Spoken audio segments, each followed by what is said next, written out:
Thank you, Dr. Axelrod. I'm going to talk with you this evening about cell phones, the hidden truth. And I have a confession. When I started looking into this issue, I owned 3 cell phones. Now I own 2. And I thought that people who were concerned about cell phones were not very credible, because many of those expressing concerns about the issue, frankly, are not scientists. And I thought that the whole issue really was one of those things that people get carried away about. But then my first grandchild was born, and like many of you, I was thrilled with how smart and brilliant he was. And at age 8 months, he was fascinated with cell phones. And I thought it was really great that he could push numbers or buttons and get the phone to do things, and I thought, this is such an intelligent child. And then I began to look at what we knew, or didn't know, or in the United States have preferred not to think about when it comes to cell phone radiation. So I ended up, at the end of the Secret History of the War on Cancer, writing about the world's largest study ever done on cell phone radiation in a population, the Danish Cancer Society study. And that study, of course, finds no risk associated with cell phones and brain cancer, as in fact most studies find no risk associated with cell phones and brain cancer. That study had defined a user as someone who made 1 call a week for 6 months. So it looked at users compared to non-users, and the average use of a cell phone had been about 5 years, and concluded that cell phones were safe, and the headline made it around the world, and it was that headline that made me think cell phones were safe as well. Well, I'm going to show you why, in fact, we don't have such a clean bill of health for cell phones today, and also tell you that there are simple things you can do to protect yourself. We are not telling you to stop using cell phones, because that would be ridiculous. We're telling you to use them in a more sensible manner, and I'll get to that at the end of my talk today. Environmental Health Trust is a nonprofit that I created in order to educate communities and health professionals and develop sensible policies to reduce avoidable environmental health risks, and we're currently working on cell phones as our priority. Cell phones, in fact, are two-way microwave radios. How many of you who have not read my book realize that a cell phone emits microwave radiation? How many of you knew that before today? Right. A very small number of people, okay? In fact, the cell phone and the microwave oven operate at very similar frequencies. Now, the difference is that a microwave oven uses 1,000 of watts of power and can boil a cup of water in 1 or 2 minutes. A cell phone uses less than 1 watt of power and is far too weak to cause the movement of molecules to resonate to boil water. But we're using cell phones at the same frequency as a microwave oven for thousands of minutes a month, and unfortunately thousands of hours a lifetime. And although the cell phone signal is too weak to cause anything like the ionizing damage that we get here from X-rays, it turns out that cell phone radiation does have biological effects, contrary to the assumptions that guide much regulatory policies on cell phones today. Evidence for developing disease treatments, such as those given at this wonderful hospital, are based on animal studies, toxicology, and human studies. We look at animals, we study how they respond to things, such as a deficiency of vitamin D, and we see what can happen if we give them more vitamin D with respect to controlled studies that tell us, well, it looks like vitamin D is an important determinant of health, which indeed it is. We then do trials in humans or observations in humans, depending on the circumstances, and we conclude, as recently we have with respect to vitamin D, that there are some real benefits to be obtained from ensuring that people get adequate amounts of vitamin D, among other nutrients. So that's how we develop disease treatments. But when it comes to identifying the causes of disease, we take that same evidence, namely toxicology and human studies, and the debate has often been turned on its head. The debate is usually framed, do we have statistically significant proof of damage to humans yet? And if we do, then we conclude that there is a harmful relationship. Well, unfortunately, epidemiology, as a study of patterns of disease in time and space, is suited to telling you about the past, not the future. That's our dilemma. Epidemiologists look at populations that have been exposed, or case control designs, telling you about past exposures and current disease state for the most part. I will explain why, of course, we can't rely on epidemiology when it comes to cell phone policy. given the fact that we have 100% saturation at this point. And since we can't always conduct human studies, and it's unethical to conduct experiments on people, we have to look at models and measurements of exposure, along with toxicology and case studies, to fill the knowledge gaps. So I'm going to talk with you today about models and measurements and toxicology, and give you a few comments about epidemiology at the end, and I'm sure my colleagues will provide more insight from that at the end. Let's just look at the models we have of the brain.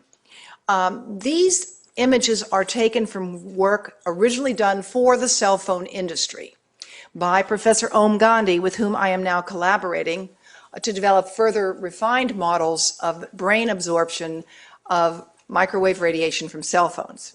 Now, you can't see here very clearly, but this is the head of a 5-year-old, and the cell phone radiation pretty much gets about 3/4 of the way through the brain of a 5-year-old. This is the brain of a 10-year-old, and this is that of an adult. Now, actually, this isn't an ordinary adult. This is an adult that goes by the name of SAM. SAM stands for Standard Anthropomorphic Mannequin. And Sam was about 6'2", weighed about 220 pounds, and had an 11 to 12 pound head. I think there may be 1 or 2 people in this room with a head of that size, but the majority of you is much smaller than Sam. This is why, by the way, the Indian government has recently reissued its recommendations about cell phone radiation as well, recognizing that most Indians in India have much smaller heads and therefore will tend to absorb much more radiation than the standards have been set for. Now, these standards were developed by Professor Gandhi, who, as a service to the industry in the 1990s, evaluated phones. That was what his laboratory did. He was the chairman of the Department of Electrical Engineering at the University of Utah, and they developed the models for testing exposure to cell phone radiation. He has parted ways with the cell phone industry because since the late 1990s, he's issued a series of papers, most recently some of which I've written with him, in which he says, look, we know cell phone radiation gets more deeply into the brain of children. It's foolish not to come up with protective policies that recognize that we need to protect children's brains because their exposures will be greater over a longer period of time, and we do not know what the consequences of that will be. This is Sam in a different cross-sectional picture, and these data were provided recently by the Cell Phone Industries Institute in Switzerland, Niels Kuster and his team. And what this shows you is that the estimated absorption of the cell phone into the brain of Sam, and you can see here this big sort of bowling ball size head, as opposed to, again, this younger child. And interestingly, these tests are conducted with a 10 millimeter or 15 millimeter spacer. Every millimeter away from the brain reduces the exposure to microwave radiation by 15%, right? So this spacer actually will substantially reduce the estimate of radiation. But the most important thing here to realize is that there's larger areas of exposure and greater average exposure into the young versus this big, heavy-set guy. Now, I'm going to talk to you now about some of the toxicology. The blood-brain barrier is a very interesting phenomenon that's been well studied for almost half a century now.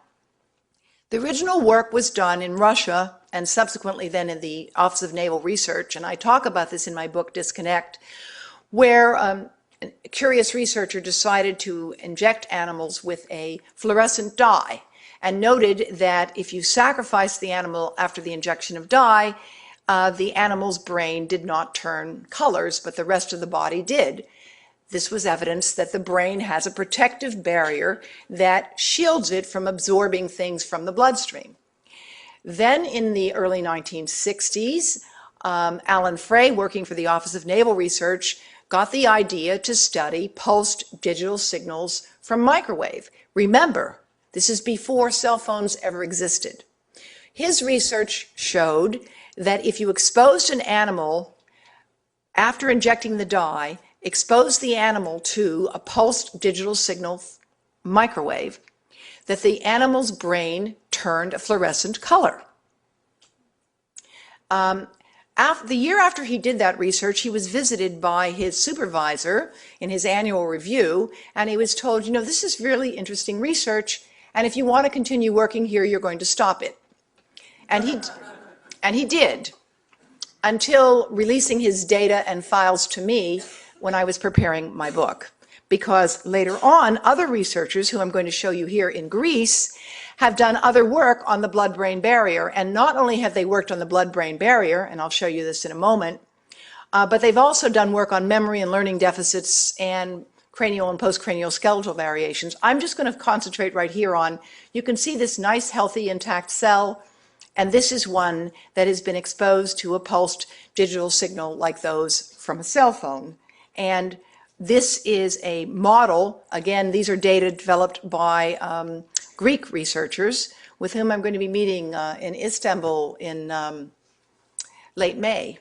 And they have shown that you can disrupt the blood-brain barrier significantly with exposure to cell phone-like radiation. And this is 900 megahertz and 1800 megahertz. And the disruption is basically about twofold. Now, why is that important? Well, the brain needs protection. We don't want the brain to be absorbing more pollutants. So think about this in terms of your own exposures living in the modern world. You can't avoid toxic pollutants. It's part of the price of society, of success, so to speak. But if you're constantly being exposed for hours a day to this kind of exposure, you may be uptaking more pollutants. Interestingly, the work was originally done by a neurosurgeon, Leif Salford, at Lund. And his work was directed to the following problem. He was trying to treat people with brain cancer. He wanted to be able to deliver chemotherapy agents into the brain, and because the brain naturally does not take things into it, he was having difficulty, and he hit upon the idea of using a pulsed digital signal to enhance uptake into the brain. It worked. It works as a way to enhance uptake of chemotherapy agents into the brain. Well, if it enhances the intake of chemotherapy agents, it also is going to enhance the intake of other agents. Other studies have been done with pregnant animals, and this is again from the Wheeler group, and this has been published in the peer-reviewed literature. Several different publications have shown effects of 1800 megahertz, which is the 2G signals, on DNA damage and lipid damage in both pregnant and non-pregnant rabbits. And basically, you can show increased DNA damage in adult rabbit brain after 15 minutes a day for 7 days. 15 minutes a day for 7 days. These effects here, you can see the control and the exposed in the different groups. And these are somewhat technical slides for public talk, and I'm not going to go into the details here except to say that what this is making clear is that we're getting significant effects on DNA. And as everyone knows, DNA is the basic building block of all cellular material. It's in the nucleus of all of our cells is our DNA. And our DNA is why we're here today, because even if we've had damage, our DNA, when it's healthy, repairs that damage. It tells cells to stay in line. It sends proteins out to fix damage that has occurred. And this is showing that 7 days exposure to 15 minutes a day with a pregnant and non-pregnant animals, and these are the two control groups, gives you a significant increase in various measures of DNA damage. So I think it's very important to note that we have different measures in animals showing damage to DNA, showing the formation of free radicals and things that we know predict cancer risk. That's what we have experimentally. And when I say we, however, I should be very clear. The United States today has no active research underway on cell phone radiation and human health, and only one major project underway at the National Toxicology Program on animal health. And that study was recommended by the National Toxicology Program Board of Counselors, which I used to be a member of, in 1999. In 1999, and the study started in 2010, right?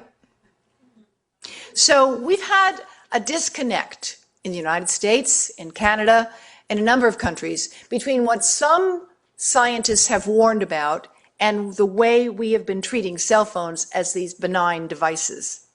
This is further work on DNA-based modifications, this time looking at white rabbits, not the real white rabbits, not Alice in Wonderland. And interestingly, you get increased effects in some groups, and this is looking at 8-hydroxyguanine addicts, but you don't have it under all circumstances. So 8-hydroxyguanine addicts, you don't see much of an effect, but here you see effects on DNA-based modification.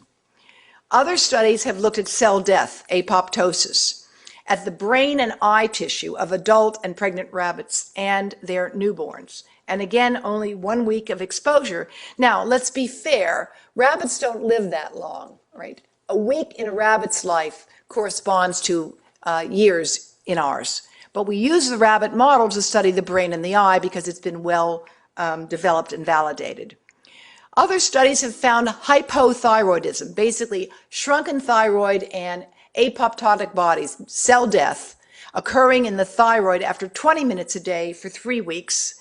And here are some of the slides showing the follicular unit of the thyroid gland and cells forming in the follicular wall. So you're seeing clear evidence of apoptotic changes right up here after exposure to cell phone radiation. These photomicrographs also show some immunoreactivity in the thyroid samples. This is the control, and this is the exposed, right?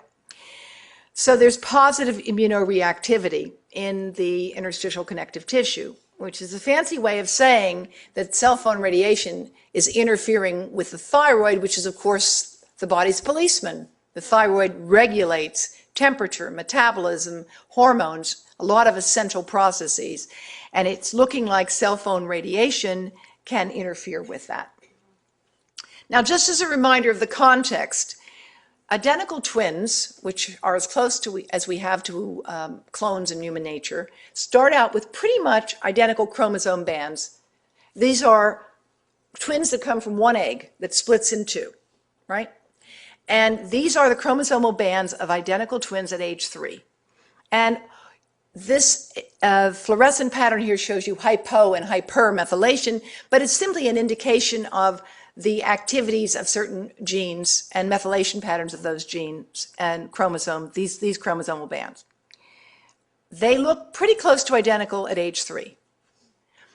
But by age 50, they don't even look like they're related to one another. They don't even look related to one another. Look at 1 and 17, even 12. Now, what is that telling us? These start out from the same egg that splits in two, right? After 50 years of life, they don't even look like they're related to one another. This is a clear sign. We know that genes give us the gun, but the environment pulls the trigger. It's the gene-environment interaction that really determines most of health and disease patterns today. We know this as well from epidemiologic studies that have been done in Scandinavia, where they have followed people throughout their lifetimes, and looking at twins in Scandinavia. Even identical twins do not get the same cancer, except 27% of the time, and they have concluded, therefore, that 3 out of every 4 cases of cancer is an environmentally determined cancer. Now, the environment doesn't mean chemicals. It means anything exogenous to the body with which you interact over your lifetime that affects the chances that you will get a disease. Environmental factors play a major role in determining breast cancer risk, although we don't fully understand what many of those environmental factors are.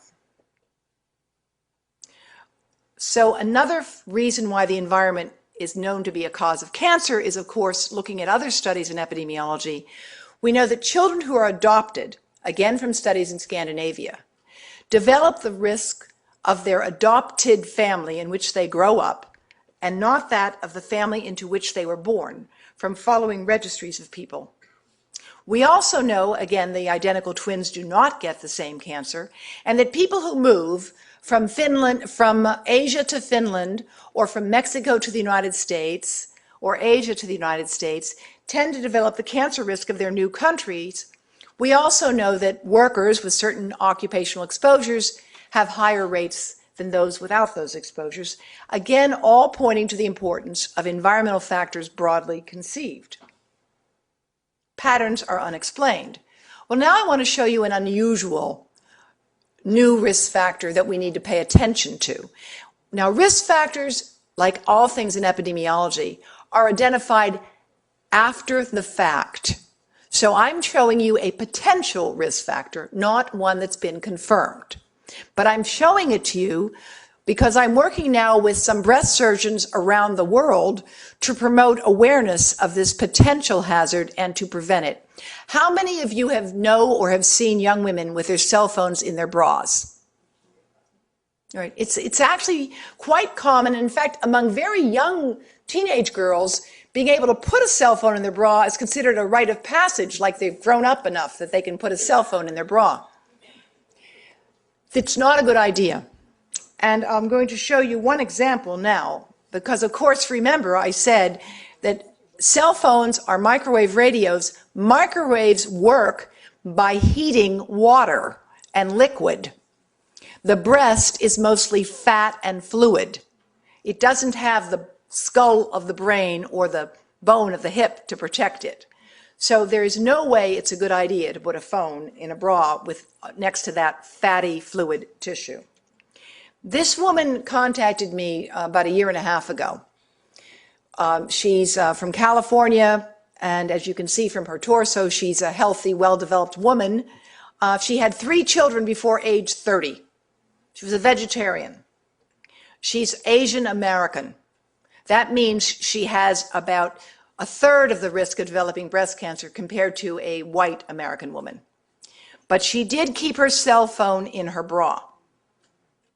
And this is where one of her tumors developed. And this is where the others were found. She had multifocal tumors. Her doctors and I are now writing up this as a case report, but I wanted to share this with you here because I think it's sufficiently unusual that I believe it provides a sentinel case of which the surgical community, the public health community, needs to be aware. It's quite unprecedented. The normal site for breast tumors, Dr. Axelrod, is where? The typical site. Upper outer quadrant. That means, here or here. This is the upper inner quadrant. It's a quite unusual site, and it's quite unusual to have multifocal tumors. And we have the MRIs and the CAT scans as well. I'm hoping you're going to help me extract them so that we can present this as a case. I'm working on this with Shauna Willey and John West and some of your colleagues, and I think that it would be important to ask this question if you have any unusual presentations of breast tumors right now. Now I want to turn to another impact of cell phone radiation that somehow the media hasn't reported on, and that is the fact that sperm are reduced and damaged by cell phone radiation.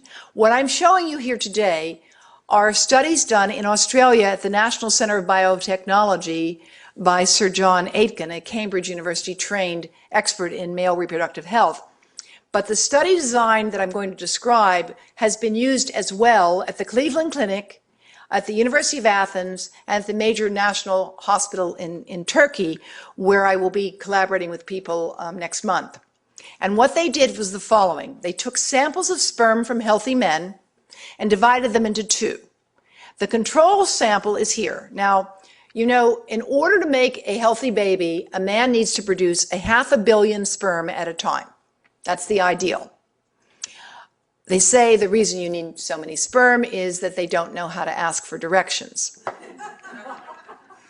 But in fact, sperm really do have a difficult job. If a sperm were a human, a sperm to survive has to swim the equivalent of from Los Angeles to Hawaii. It's a very tough job. It's a hostile environment. So in order to make a healthy baby, you need healthy sperm. What Aitken's group and all the other 4 groups have done, so this is replicated independently in independent labs, is to take samples of sperm from men who've gone to clinics, and one sample gets exposed and one sample does not get exposed from the same person.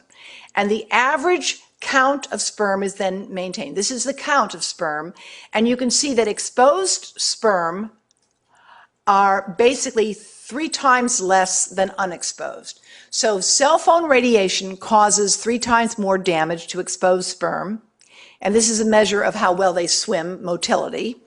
This is a measure of damage on the sperm, something called mitochondrial DNA. The mitochondria are kind of the engine of the sperm that makes them able to swim. And this is showing you that the control sperm have basically a 1/4 less damage than do the exposed sperm. And again, these data have been replicated, and they're now in the forthcoming edition of Stan Glance's new biostatistics textbook, because he looked at the data set and he thought they were so extraordinary that they could tell you some interesting things about power and how we can study things. And again, I think it's a very important indication of the biological impact of cell phone radiation.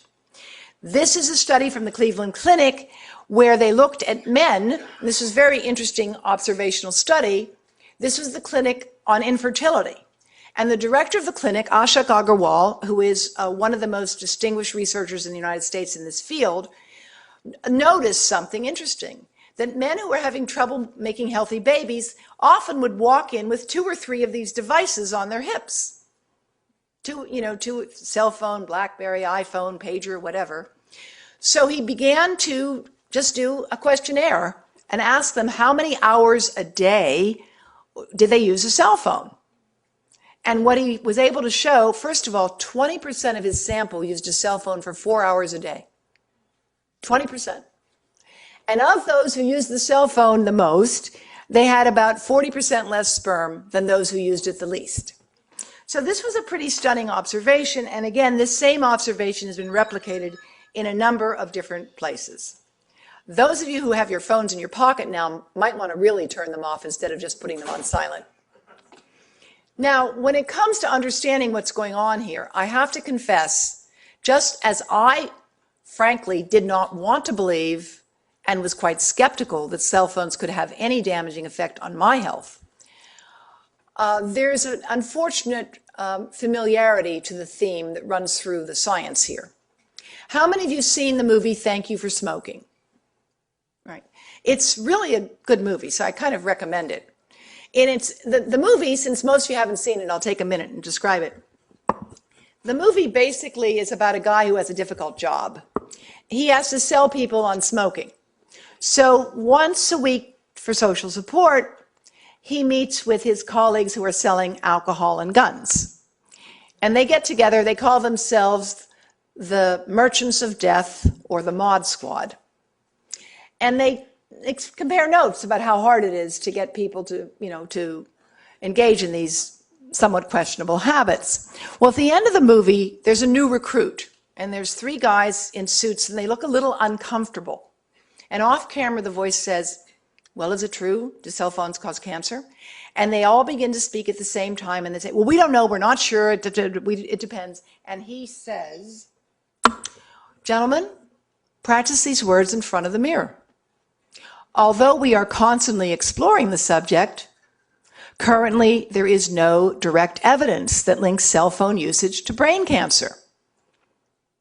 No direct evidence. Well, now let me tell you something. That statement is true.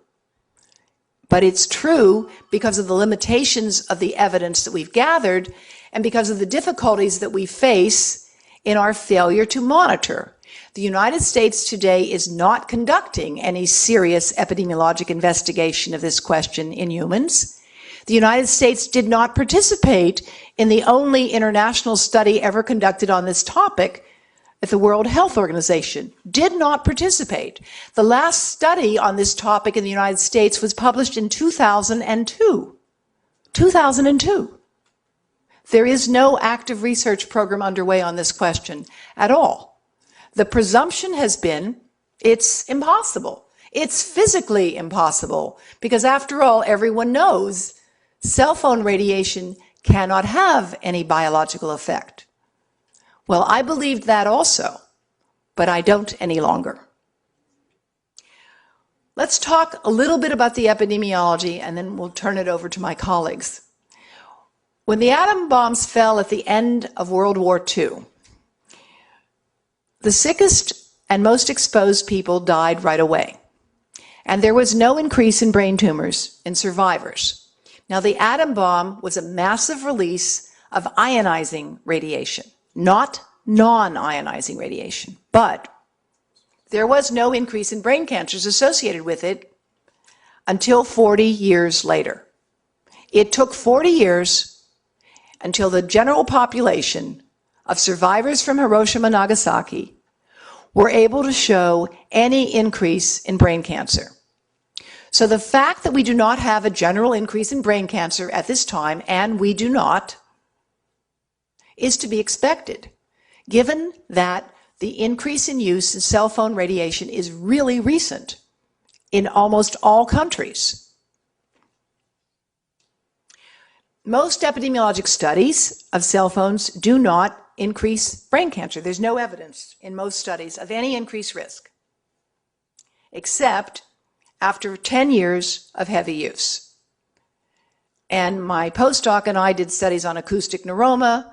There have been other investigations as well, but it takes 10 years in case control design for you to see any increase in risk.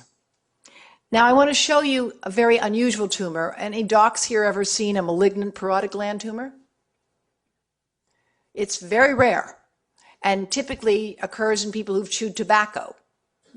It's a tumor that occurs right here, right where cell phones are. And we are seeing an increase in this tumor in young people. I'm writing up a case report of a young woman in Idaho who slept with her phone and was on it for 6 to 8 hours a day when her husband was in Iraq for 4 tours of duty, and started using her cell phone at age 17 and developed a malignant parotid gland tumor at age 24. The Israeli Dental Association has issued a warning because 1 in every 5 of this rare malignant tumors is now occurring in Israel in someone under the age of 20.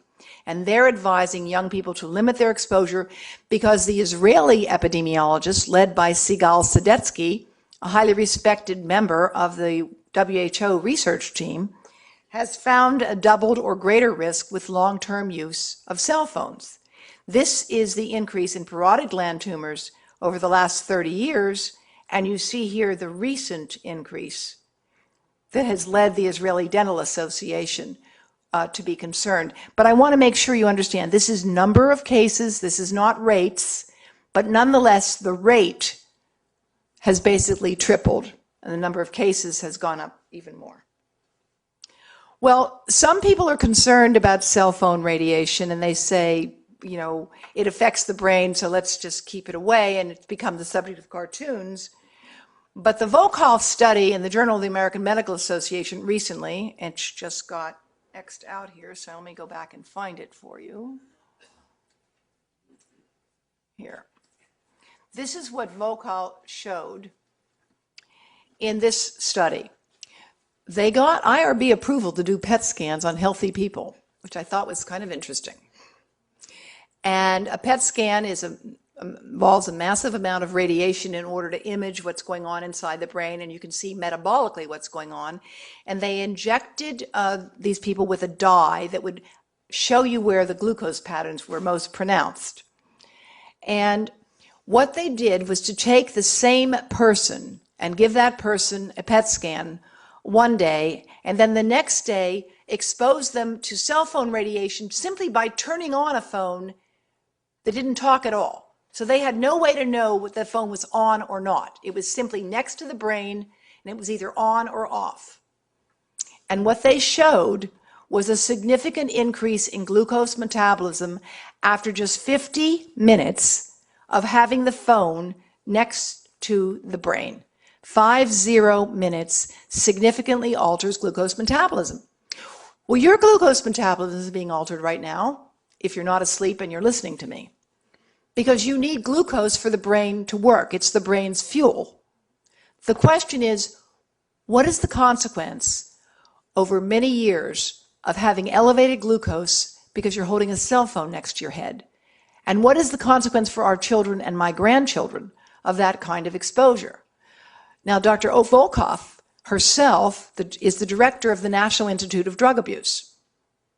And she has issued advice that it's prudent to take precautions now because her work clearly shows that, contrary to the assumptions that guide all public policies on cell phones today, cell phone radiation clearly has a significant biological effect.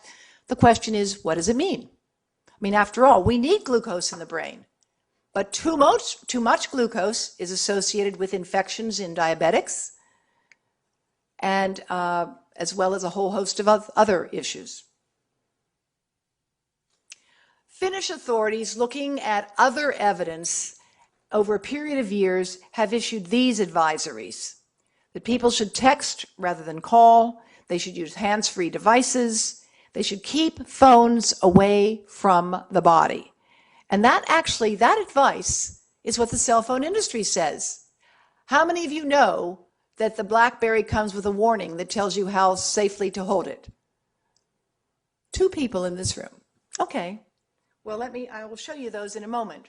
This is what Lyon posted on its bulletin public billboards in 2008. Le portable avant 12 ans, c'est non. Portable phone before age 12, no way. And that advice has been echoed by a number of other nations as well. The French government has issued these restrictions so that it is illegal to design or market a cell phone for a young child in France, while we are expanding that marketing right now. How many of you know infants that are given phones to play with? Real phones. And you can download apps of white noise for babies to fall asleep to the sound of waves and trees, and even apps for babies to learn, or children to learn, how to draw. Now, I actually don't think those are all bad, providing you disconnect from the wireless. If you want to give your child an electronic toy, that's up to you. But don't give them a phone that's connected to the wireless to play with. That's, I think, not a good idea. And that advice is advice that Environmental Health Trust gives, the Finnish, the French, and the Israeli governments give as well. President Bush's Cancer Panel in 2010 issued this report that long-term monitoring and quantification of electromagnetic energy exposures to cell phones and wireless technologies are urgently needed. And yet we are not carrying out such monitoring now. But I'm delighted to see some colleagues here from epidemiology at this institution, and I'm hoping that we may be able to come up with some studies that can be done, because there's really clearly a need for such studies to be developed. How to protect your family. This is the advice that you can find in some of the handouts that have been copied, and I want to thank Danielle and the staff at NYU for making them available. Use a speakerphone, use an earpiece, do not keep the phone on the body. Avoid using it in areas where the signal's weak. You know what happens when your phone signal is weak? You run out of battery power, right? The reason you run out of battery power is because the phone is trying to get the signal from the tower. It's using more energy, and half of the energy from the phone will get into your brain or body if it's held right next to your brain or body. That's why you only want to use it in areas of weak signals if it's a true emergency. And of course, limit children's use of phones. These precautions can also be found on the FCC and FDA and ACS websites, but they say there's really no reason to take precautions. But if you want to reduce your exposure, here's how you can do it. I beg to differ. I think there are reasons to take precautions, and those reasons I have been identified in my book and are also on the websites of the British government, which just issued a statement from the Department of Health reiterating their advice that children under the age of 16 use cell phones only for emergencies. Now, the fine print warnings. I know you can't read any of that, but that's the size of the warnings that come with the iPhone. And those of you in the front can read it. The iPhone 4 SAR measurement, the specific absorption rate in that big guy brain, may exceed the FCC exposure guidelines for body-worn operation if positioned less than 15 millimeters, 5/8 of an inch from the body, e.g. when carrying the iPhone in your pocket. Where else is a man supposed to carry his phone? In fact, if you were to test phones in the breast pocket or the pants pocket, the estimated specific absorption rate would be 4 to 8 times greater than that it is when tested in the holster. So we've got a problem here. And BlackBerries come with advice that if you have a pacemaker, hold it about 8 inches away and don't carry it in your breast pocket. Well, in fact, pacemakers come with shields around them before they're implanted in your chest. They are protected from exogenous factors. But the rest of us don't have that protection around our hearts. So we've started the campaign for safer cell phones. With warning labels for cell phones, and some of our stickers, I'll show you in a moment, can be obtained out at the front desk. And we're working with schools and parents and teachers around the country to promote this issue of safer cell phone use. We're looking for models, no experience necessary, must be willing to protect their brains, and practice safe phone. We've got videos and other things to promote the idea of safe phone. Cell phones save lives and have revolutionized economies, but we have to be sensible at how we use them. So Environmental Health Trust is now working with communities in this country, in Canada, and around the world to promote safe phone practices. We're expanding a business campaign for safer cell phones nationwide, and we're expanding our scientific research program, working with researchers in Israel and Turkey and Brazil to improve our understanding of the brain and to conduct high-impact experimental studies and improve our understanding of these unusual events that appear to be associated with cell phone use, such as multifocal breast cancer for women who've kept the phone in their bras. We have 5 cases so far. The stickers, just to show you a few of them. My favorite is the one with Einstein. Can't call it a smartphone if it kills brain cells. The idea is that these stickers are to get your attention, make people think about the fact that cell phones are microwave emitting devices and should be used carefully. These are some of the stickers. Cell phones should have some warnings with them. And in fact, the fine print warnings that I showed you are in the packaging that you see after you buy the phone. But in San Francisco, there's a proposal to make these warnings available before you buy the phone. And the industry is fighting, claiming it interferes with their First Amendment rights. Really, that's what they're saying. It's okay for us to tell you after you buy the phone about safe use, but you can't force us to tell you before. This is a poster developed by our colleagues in UK with our Save the Mail campaign. This is going in men's bathrooms. It says, "Your future is in your hands." Medical experts are warning men not to keep their mobile phones in their pockets, as this can have a direct effect on their fertility. So practice safe phone. Information about that can be obtained from all of the handouts and, of course, from our book. Remember that even when you're sleeping, your cell phone isn't. And so put your phone on airplane mode or do something really radical and turn it off. Certainly don't sleep with it near your head. And I leave you with this quote from Albert Einstein. "The world is not dangerous because of those who do harm, but because of those who look at it without doing anything at all." Thank you very much.